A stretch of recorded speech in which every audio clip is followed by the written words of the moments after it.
hosted by E&Y Investor Relations.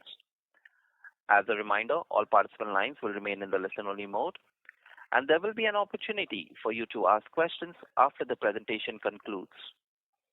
Should you need assistance during the conference call, please signal the operator by pressing star, then 0 on your touch-tone telephone. Please note that this conference is being recorded. I now hand the conference over to Mr. Pratik Jagtap from E&Y Investor Relations. Please go ahead, sir. Thank you, Ryan. Good day to all of you. Welcome to Q3FY25 earnings call of Mastek Limited. The results and presentation have already been mailed to you, and you can also view it on our website www.mastek.com. To take us through the results today and to answer your questions, we have the top management of Mastek, represented by Umang Nahata, CEO, and Arun Agarwal, CFO. Umang will start the call with a business update, which will be followed by Arun, providing the financial update for the quarter. Post that, we will open the floor for Q&A session. As usual, I would like to remind you that anything said on this call that reflects any outlook for the future or which can be construed as a forward-looking statement must be viewed in conjunction with the risks and uncertainties that we face. These risks and uncertainties are included but not limited to what we have mentioned in the prospectus filed with SEBI and subsequent annual reports that you can find on our website. Having said that, I will now hand over the call to Umang Nahata. Over to you, Umang. Thank you. Thanks a lot.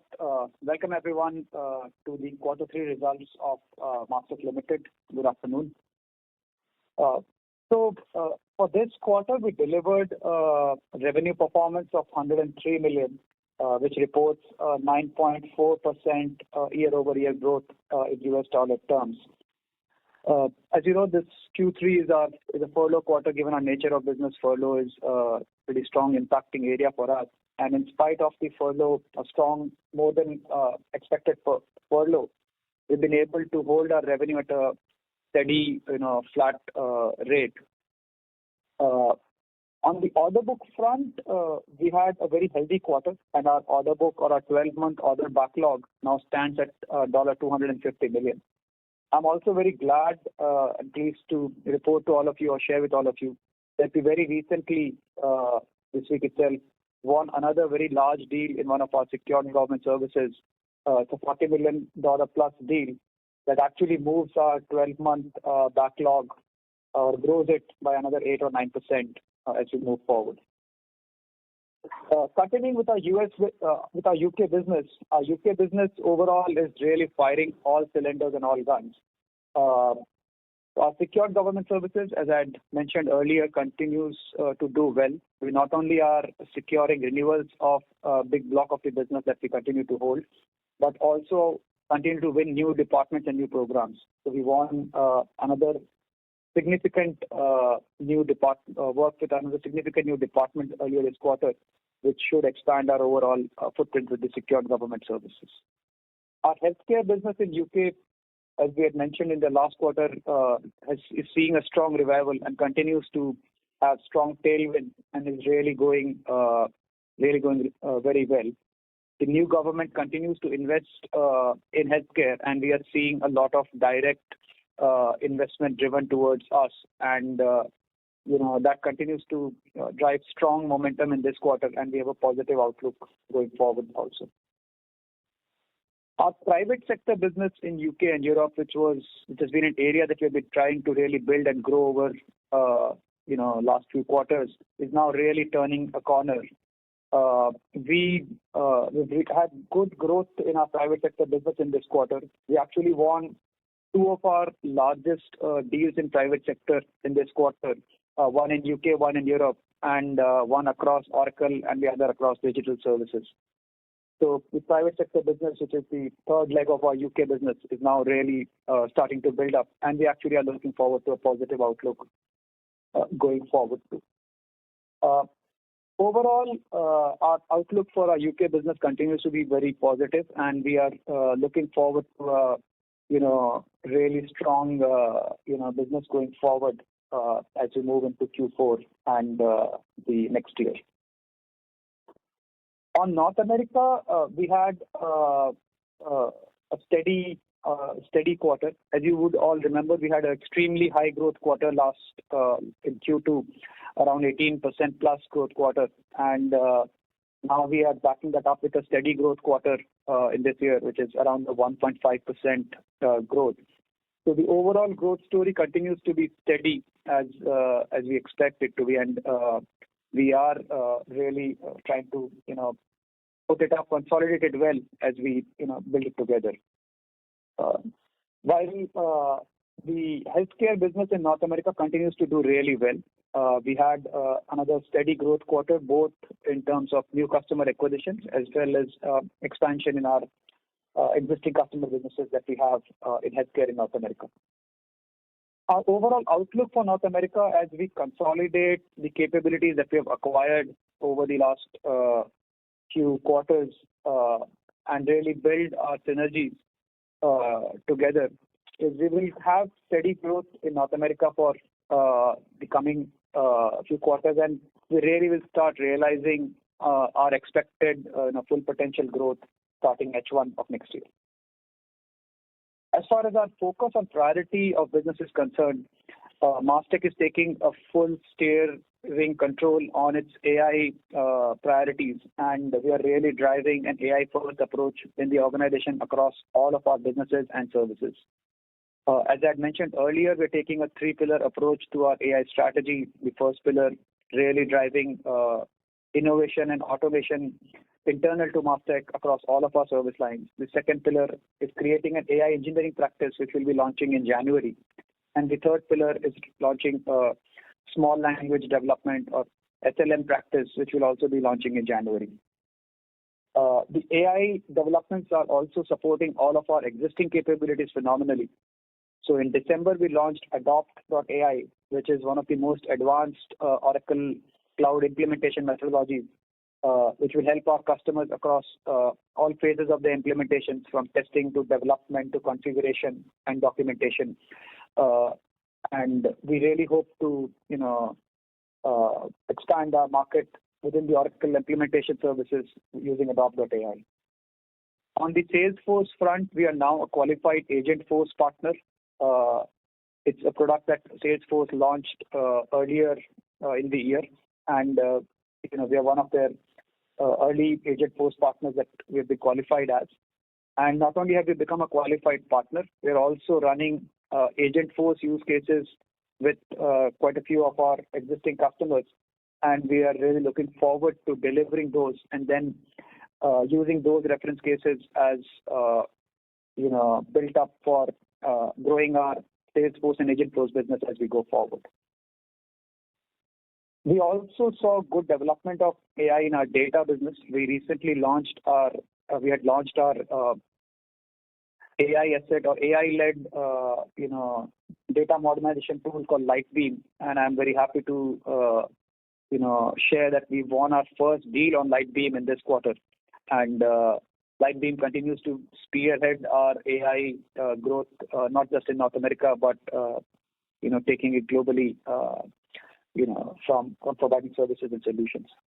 All in all, I think we are definitely continuing to focus on the priority area that we had across Oracle, Digital, Salesforce, and Data. All of our businesses are taking AI first turn, and we are looking at AI sharpening our edge across all of our practices. And our vertical focus on healthcare as well as SGS continues to be a priority from a vertical standpoint. With that, I'll hand over the call to Arun, who will share more details around our financial performance. Arun, over to you. Thanks, Umang. Good day to everyone on the call. I will cover a few financial highlights for the quarter, and thereafter we can take your questions very specific to the quarter performance and more you want to understand about the Mastek performance going forward. We reported revenue of 870 crores for the quarter. It's up 10.9% year-on-year in INR terms. On a quarter-on-quarter basis, it reflects 0.2% growth, again in INR terms, while it is broadly flat in constant currency. This is after taking impact of furlough, which was more pronounced than what we initially envisaged at the beginning of the quarter. We are pleased with our performance across region. As Umang mentioned upon, we are continuously focusing upon our strategic priorities. The healthcare performance continues to be much healthier. It has grown circa 19% quarter-on-quarter and 30% year-on-year. As we have been focusing upon quality of our clients across the regions, very specifically in the AMEA, we have been able to reduce consistently our tail accounts. And as we stand in current quarter, our client count has come down to 351 versus 436 a year ago. This is helping us to increase our revenue per customer and focus upon the quality which we can deliver on a sustainable basis to our clients. We added 10 new logos during the quarter. So again, focusing upon the kind of clients which we are onboarding, who we can grow to much larger size and scale as we take them into digital transformation journey. Our 12 months order backlog stood at $250 million, broadly flat quarter-on-quarter in constant currency. As Umang mentioned, we have just received another deal of $40 million in UK HGS. It's a renewal with 20 to 25% net new included into it. We'll deliver it over the period of 2 years. It helps expanding our backlog 12 months by 8 to 9%. Our operating EBITDA for the quarter was at 16.2%. It reflects a reduction of 30 bips quarter-on-quarter. This is after absorbing the salary hike which we gave to certain part of our employees in August last quarter and to the balance organization effective October, which has led to impact in EBITDA of approximately 160 bips. And also we have seen some currency headwinds during the quarter with GBP depreciating versus dollar. We are pleased that our US has delivered double-digit margin, which we have been talking consistently, and that was one of our endeavors. We believe we are moving in the right direction. You would have seen UK margin has seen some reduction, which is more reflection of our cost of ramp, furlough, and also some partial currency headwinds. Our profit after tax for the quarter was at 94.76 crores, which is up 21.8% year-on-year. Since there was exceptional income both in quarter 3 and quarter 2, if we remove it and normalize our performance, our profit after tax for the quarter would stand at 88.4 crores versus 85.6 crores in quarter 2. Again, seeing a consistent growth on a quarter-on-quarter basis. Our gross cash was 497 crores. We had really good quarter in terms of collection, and we have been able to bring our DSO down from 96 days to 89 days, and the same is getting reflected in the free cash which we have generated. And this 497 crores cash is after one loan prepayment we have done, which is approximately 45 crores. So our cash addition in the quarter was actually much larger. Consequently, our borrowing stood at 602 crores as of 31st December versus 641 crores in September. Our closing headcount was 5260 versus 5505 in September 24. This is after our consistent focus on improving productivity and driving better outcome for our customer at the same time. Our utilization dropped to 74.4%, including trainees versus 78.4% in the previous quarter. Again, this is the reflection of the higher leaves, which is both led by festivals, holidays, and also client furloughs during the quarter. Thank you, everyone. Looking forward to your continued trust and support in Mastek. Going back to the moderator to open the house for Q&A. Thank you. Ladies and gentlemen, we will now begin the question and answer session. Anyone who wishes to ask a question may press star and 1 on their touchtone telephone. If you wish to remove yourself from the question queue, you may press star and 2. Participants are requested to use their handsets while asking a question. Ladies and gentlemen, we will wait for a moment while the question queue assembles. The first question comes from the line of Karan from Monarch AIF. Please go ahead. Hi, sir. Thank you for the opportunity. Sir, as we go into FY26, if you can just throw some light on how the demand environment currently looks like us from the UK. Have the digital programs from the Home Office, NHS, starting to see some accelerated spending? And what would be our ideal growth rate going forward in each of our geographies? That's my first question, sir. Hi, Karan. Thanks for the question. So, as I mentioned, we will definitely be entering UK in FY26 with a very healthy backlog, and therefore our expectations of growth would be quite high in UK. Having said that, from an overall macro point of view, NHS definitely or healthcare continues to be a key spend area for UK government. There's a lot of revival in spend there. It's especially around prevention as well as data-driven decision making, and we are seeing good participation in both of those lines of services or solutions that we're offering to the UK healthcare government. As far as the secured government services and private sector is concerned, there also the government is now taking good control. They've gone through renewals of a lot of existing work that we have, and as we renew most of our existing book of business, our aim and endeavor would be to now go after newer departments and expand our business beyond the current books that we have, which we would have already secured by the end of the year. So in general, UK will continue with a healthy growth rate. As far as US is concerned, again, the macro seems to be really, with parts of the business there's a positive outlook. People, we believe that the economy is taking a positive turn, or at least the outlook for the economy is positive, although a little unpredictable as we all see. But we believe the economy will take a positive outlook and support the overall economic growth.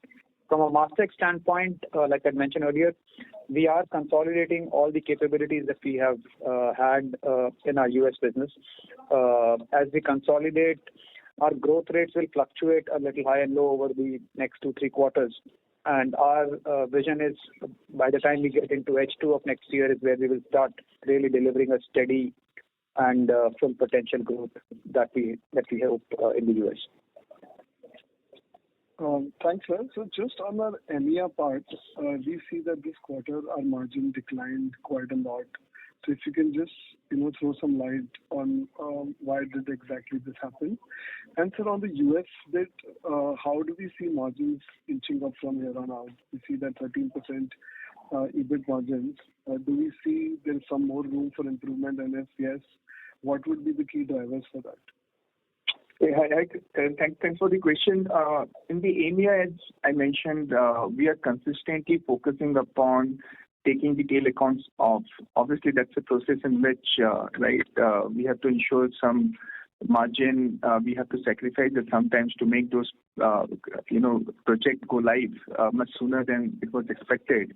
And also comes at cost certain times because you can't discuss change requests because we just want to finish it off and move into the larger clients. Keeping those focus on, there are certain costs which we had to take into the P&L. And also there is some PDD profile in the geography because being in, where the collection is good, but there are certain clients where there is a delay. And as per the, accounting norms, we have to take certain provisions in the book. So all put together, our focus in the geography is to focus on the account mining, focus on the right client base, and thereafter improve the quality and the margin from those accounts. So you will see consistent basis there's a margin improvement which will happen out there. On the US side, again, we are really pleased with double-digit margin profile here. Is there scope? Yes, answer there is definitely a scope of 100-200 basis improvement further from here. But at the same time, we are focusing upon growth. US is one of our growth levers, and we really want to ensure that growth is achieved without too much focusing upon improving the margins from here. So I'll be happy from the margin profile perspective, but given a balance, we'll prefer more growth than looking for more margin expansion from here. Okay, sir. Thanks for the clarity. And if I can just squeeze in one more, how do you see some spend happening across people or enterprises adopting Oracle, Salesforce, both on the cloud front as well as shifting away from on-premise? Because I understand that would have a major impact for us as implementers. So if you can throw some light on how the spending has improved on the enterprise levels in both the geographies, sir. So current spend on Oracle, Salesforce, data and digital modernization continues to be high, especially the packaged applications. Oracle, Salesforce continue to do really well in terms of spend. Our net new customer acquisition in Oracle continues to be healthy across, especially in US as a geography. So we and Europe also. So we continue to see good demand for net new consumption there. Our Salesforce business is currently relying more on growing the business within our existing accounts. Our net new engine is something that we are working on to develop the net new customer engine in Salesforce. But our Salesforce business is largely focused on growing our business within the current customers that we have. Having said that, with the change and the turn that AI is taking on both of these applications and the customer expectations as well as the potential business outcomes really changing, I strongly believe that the demand for Oracle, Salesforce, as well as data applications will go up phenomenally in the coming quarters. Thank you, sir. Thanks. That's it from my side. I'll join back in the queue. Thank you. The next question comes from the line of Amit Chandra from HDFC Securities. Please go ahead. Sir, thanks for the opportunity. Yeah, so like Umang, you mentioned about the improving dynamics in the UK geography and also in the UK government and UK private. So if you can comment upon how the spend pattern has changed maybe in the last 6 months in terms of deal sizes, in terms of decision making, and also we had plans to enter into newer departments. So which are the new departments that we are targeting within the UK government? And in continuation to the UK government, we are also seeing NHS recovering.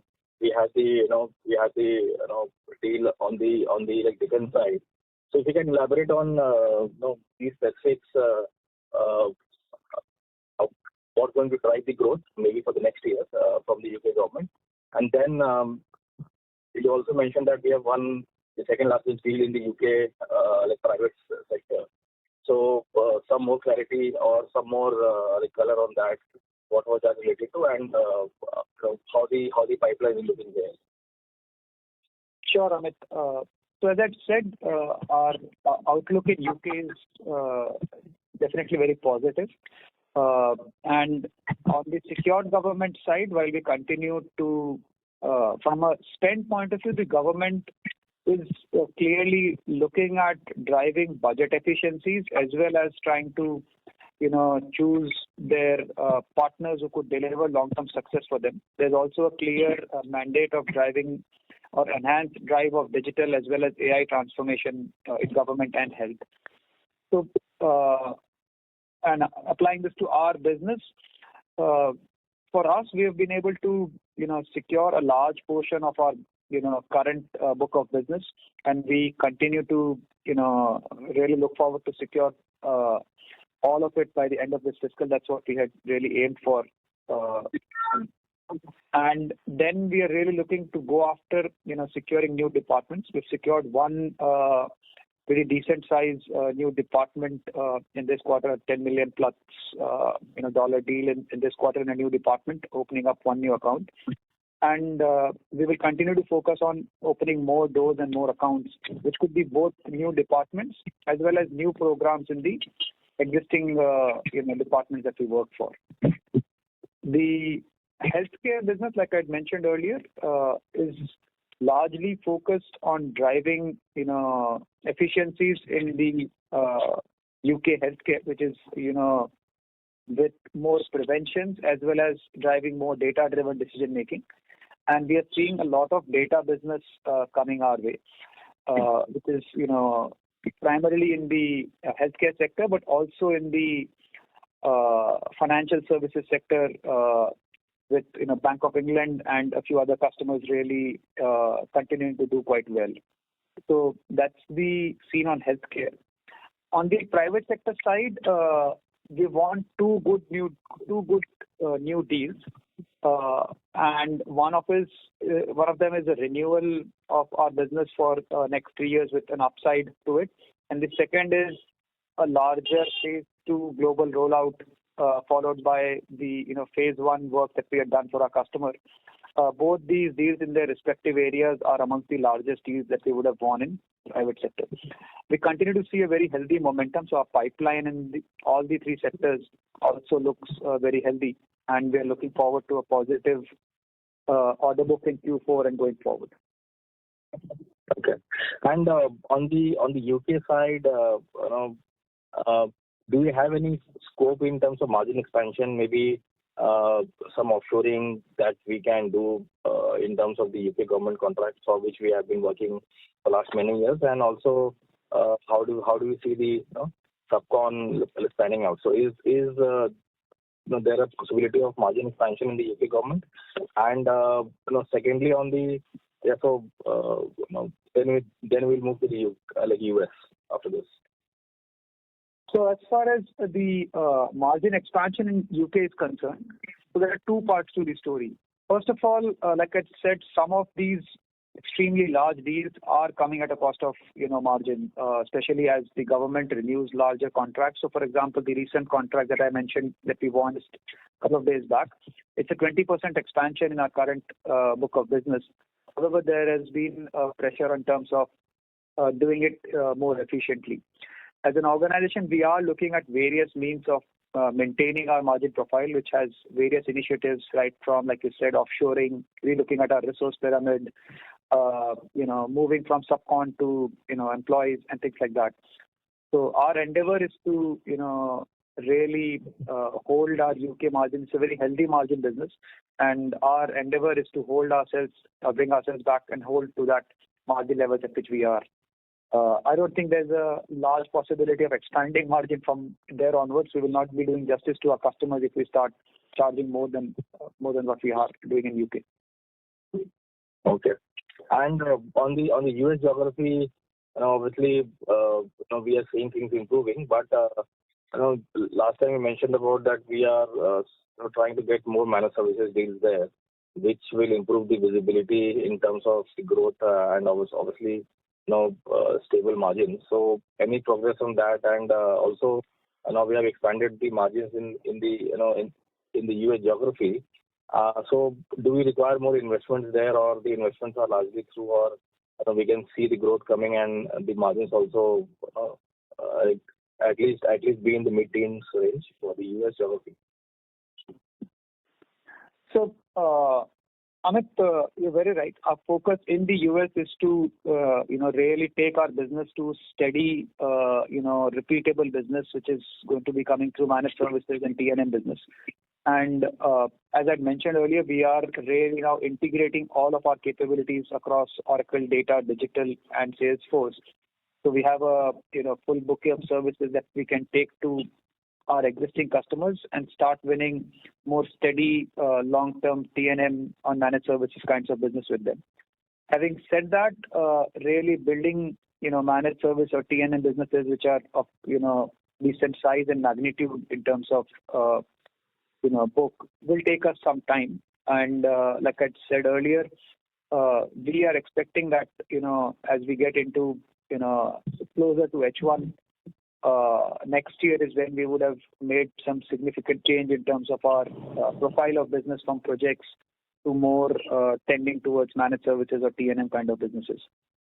On the margin front in US, I think most of these savings were very much available, and they are being made without any impact to growth or any of our growth investments. I don't think we are at a healthy rate of S&M investment in US, and we think our S&M investments is good enough to really drive the kind of growth and vision that we expect in the US. So I expect our US margins to stay in the mid-teens, and it gives us enough cushion to really drive the growth that we need. Okay. Thank you, and all the best for the future. Thank you. Thank you. The next question comes from the line of Soumitra Chatterjee from Avendus Spark Institutional Equities. Please go ahead. Yeah, hi. Thanks for the opportunity. Just two questions. This $40 million deal is not included in the $250 million order book and will be included from fourth quarter onwards. Is that a right interpretation? That is correct, Soumitra. Okay. And this 40 million is completely the expanded part of this 20-25%, which is the net new, or this includes the renewal as well? It includes renewal and with a 20% expansion. So 40 million has 80% renewal, 20% expansion. Okay. Okay. And from an incremental point of view of US, are you also seeing a shortened deal cycle that some of the larger peers are seeing, wherein probably your order book starts converting at a faster rate? I don't know. We haven't seen anything specific like that the deal cycles have shortened. Again, the kind of deals and kind of deal cycles that we are experiencing are different from what the larger players experience.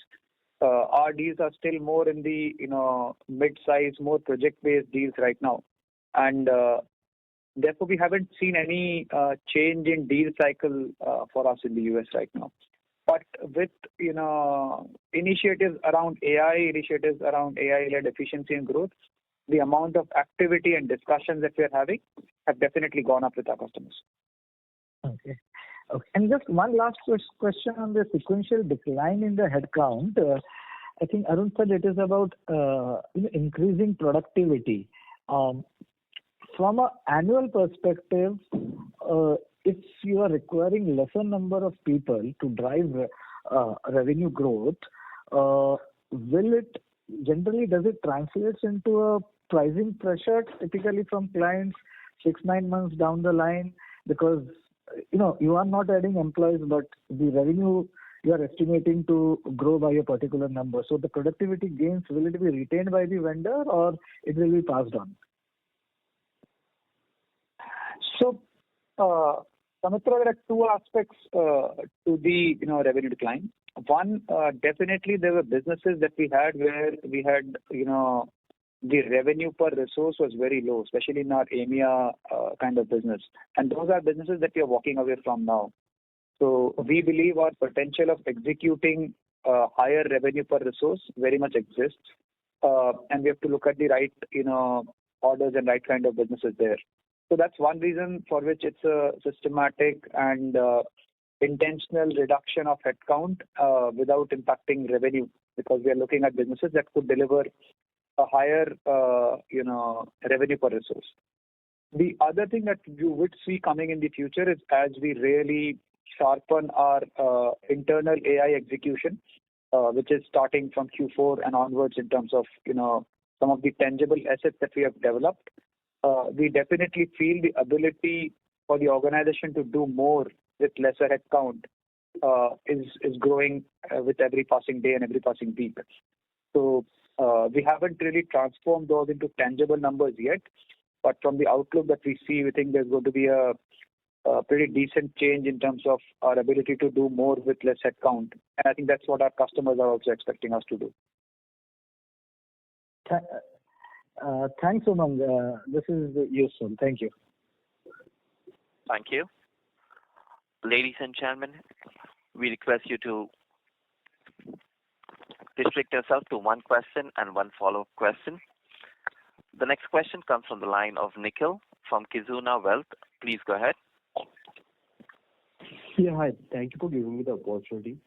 So my first question is on we have the employee headcount that is reducing for year on year and quarter on quarter. And last quarter we said that we are looking for additions in the headcount. Addition is anticipated. So are we going to add the headcount in H1 of FY26? So that is my first question, sir. Sorry, Nikhil, we lost the last part of your question. Can you repeat the second half of your question, please? Yes, sir. So as our headcount is reducing and we're anticipating a huge growth, and in US we're anticipating growth from H1. So are we anticipating headcount growth in H1 of FY26? So, like I said, Nikhil, there will be definitely growth in headcount in selected areas where we are trying to grow. So, like I said, our current reduction in headcount was more from businesses which had, lower revenue per resource, which is largely in our EMEA kind of businesses. So that we are rebalancing, and we will see a headcount growth in the right areas. So our US services, our UK businesses will see growth in headcount to deliver those. Having said that, the rate of headcount growth versus the rate of revenue growth, proportions will change as we start applying more and more AI to our internal execution.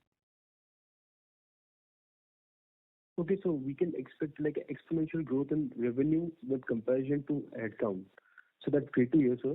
And so second, my question is that as we are going for increasing the wallet share in our top 30 clients, and so we are reducing our long tail in the EMEA region.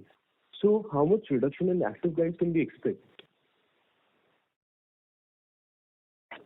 Again, there's a consistent effort, as you have mentioned, if you recollect, we used to be 400 plus accounts. And what we have said that, to double the revenue from here, or maybe 2.5 times of revenue from where we are at this point of time, which can be done with the similar client base. 300 to 350 is a good client base. So again, that's a process which will continue. We'll keep gaining new accounts which are, much more scalable from the revenue perspective, and we'll keep on removing the tail accounts. So that's a continuous process which will happen in the process, and you will see that revenue per person is growing as has been happening in the last 2-3 quarters. Okay, sir. I'll just join back the queue. Thank you. Ladies and gentlemen, if you wish to ask a question, please press star and 1. The next question comes from the line of Sarvesh Gupta from Maximal Capital. Please go ahead.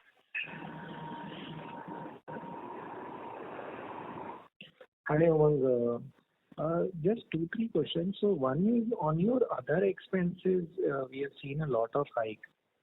So, and your employee headcount is decreasing, but still your employee cost is sort of trending in the same line as revenue. So how do you see these costs? Because the costs have actually grown quite handsomely in the last 9 months. Yeah, again, 2 points. This is Arun. One is when you are seeing other costs increasing quarter on quarter specifically, it is also the function because a lot of growth that we are seeing in health and also in NGS in UK. There a lot of work is happening to security clear resources, and by nature they work in the contractual model. So rather than increasing the employee cost, that change is reflected into the cost of subcontractor, which is reported under other expenses. So that's the main reason you are seeing the increase which is happening into the other cost.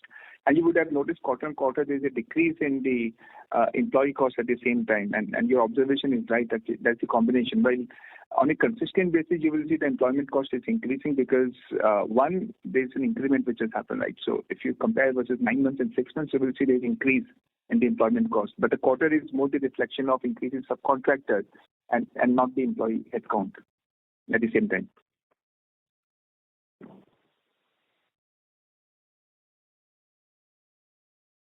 Some cleaning of the book.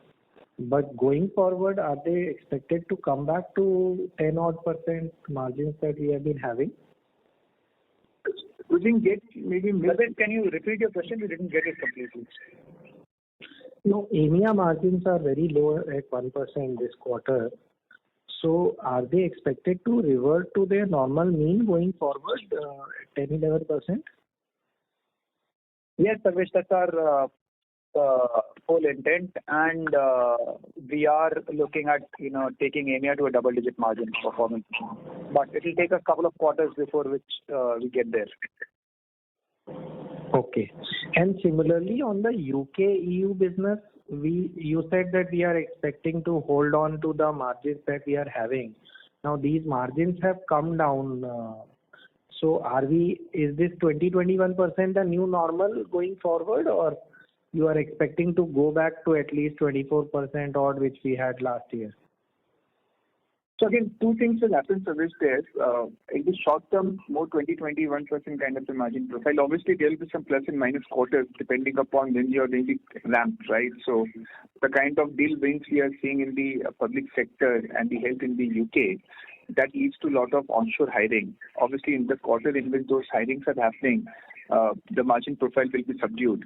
And the quarter in which you are fully ramped up will have a better margin profile. So you will see kind of mix happening, but 20 to 22% is a good range, I will say, at this point of time. And also be mindful, the GBP to INR and GBP to USD has been depreciating significantly, which has not been factored yet. So depending upon how the currency headwinds flow, there could be certain plus and minus out there as well. So that's something which is not in control, but we have to keep watching how they impact our numbers as such. Okay. Thank you and all the best. Thank you. Thank you. The next question comes from the line of Hasmukh from Tata Mutual Fund. Please go ahead.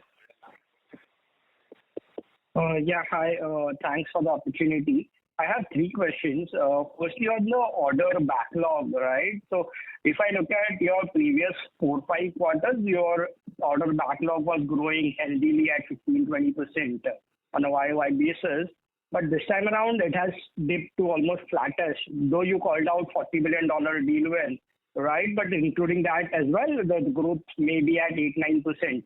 So just wanted to get a sense, how confident are you to get back to the 15-20% YOY growth in order book backlog going forward? Yeah, thanks, Hasmukh. I think the YOY growth was mostly impacted by our last quarter's performance. Last quarter, we had a slower than expected order book growth. This quarter has been decent, and we are very confident by the time we close FY24, we'll be back to the same growth levels. Okay. Secondly, if I look at your client numbers, right, on a gross basis, it seems that almost 40 clients you have reduced on a quarterly basis. If you could call out any impact because of this from numbers perspective on your revenue? So, Hasmukh, like we said, the client reduction that we have is very, very planned and purposefully executed. These are, especially our Oracle business, had a lot of tail customers where we were doing very small, tail businesses for them. And so we have very purposefully reduced those tail customers, and we've taken a shift to focus on mid to large customers. And that's the reason you see a reduction in the number of clients. It is no reflection of reduction in the value of business. In fact, our average deal size continues to go up, especially in the Oracle services where it was pretty low earlier. And that has allowed us to focus better on our customers, focus better on large deals, and continue to deliver better in terms of client delivery as well as focus on growth. Got it. And lastly, on currency movements perspective, if you could call out, let's say this quarter because of a wide movement in the currencies, how it impacted your margins in let's say basis points, if you could highlight that. Thank you.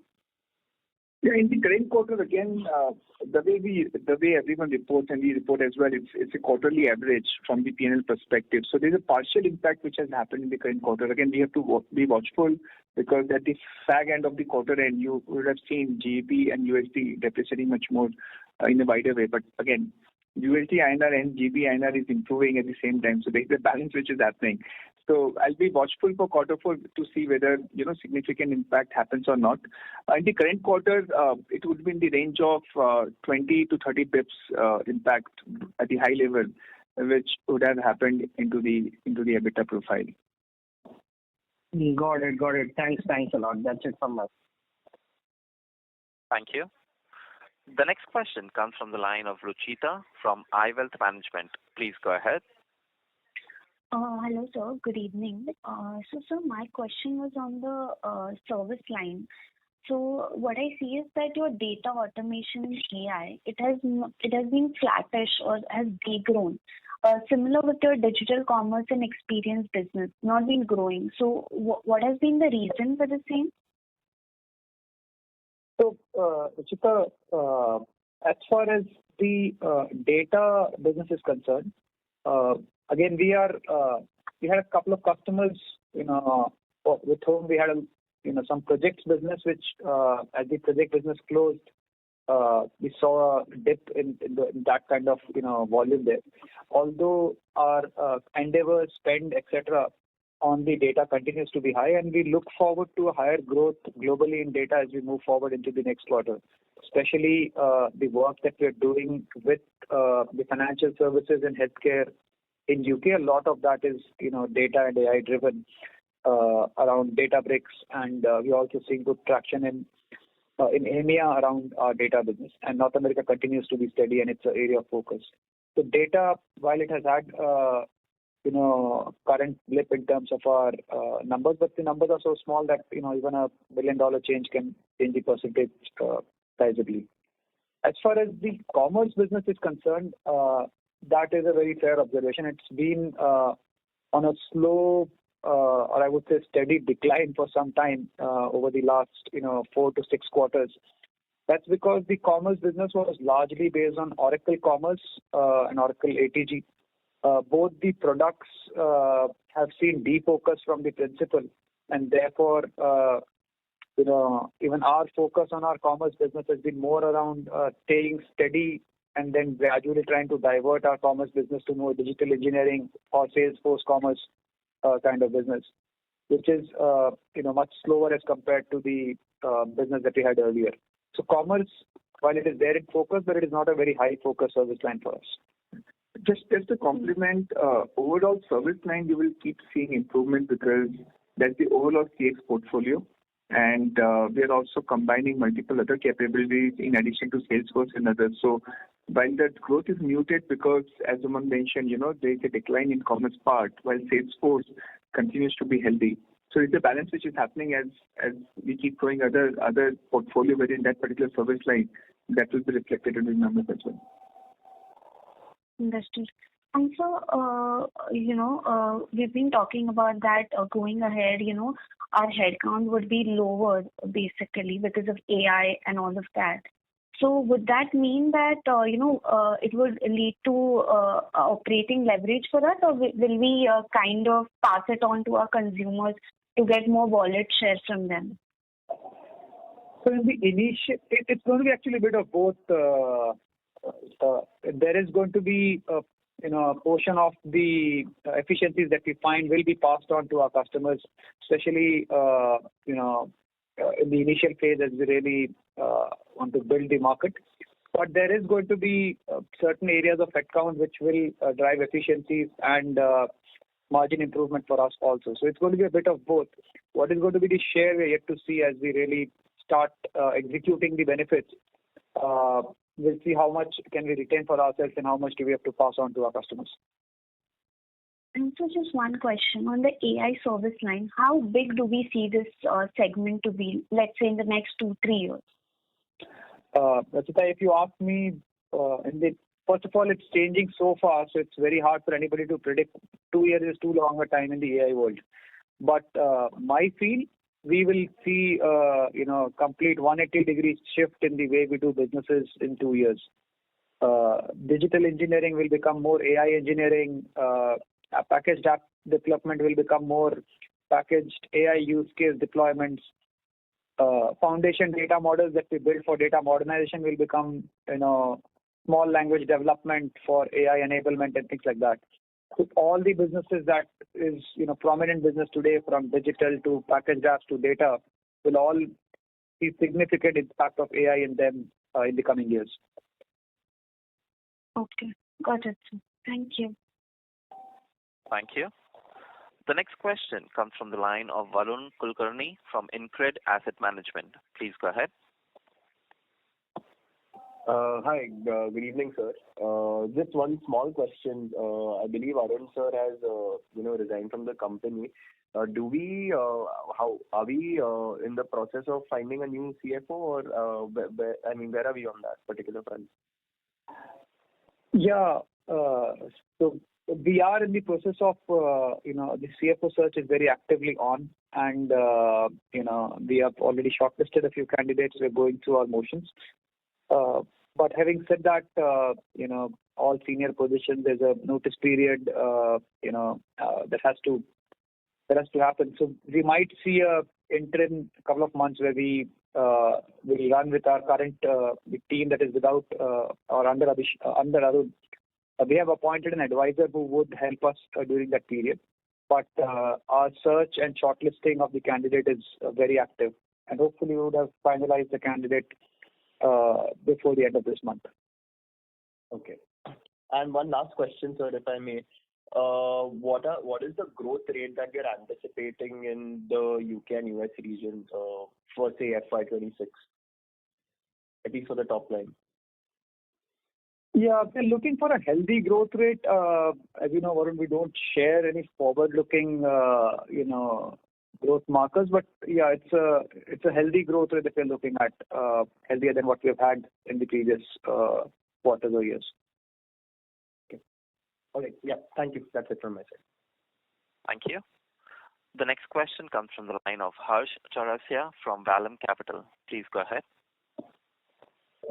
Good afternoon, sir. Thanks for the opportunity. I have two questions. I think in your opening statement, you mentioned like your private healthcare licenses business is very strong in North America, where you are finding new opportunities. When I just compare it with the larger peers, their commentary on the healthcare business, healthcare vertical, what they mentioned is there is a sign of weakness, mainly because of the policy uncertainty. So I'm not able to understand why there is a divergence between these two. So if you can help me understand this. Yeah, Harsh. So thanks. That's a very, very sharp questioning. So what's happening is there are different parts of the healthcare market, as you know, right? It's the payer, provider, and life sciences.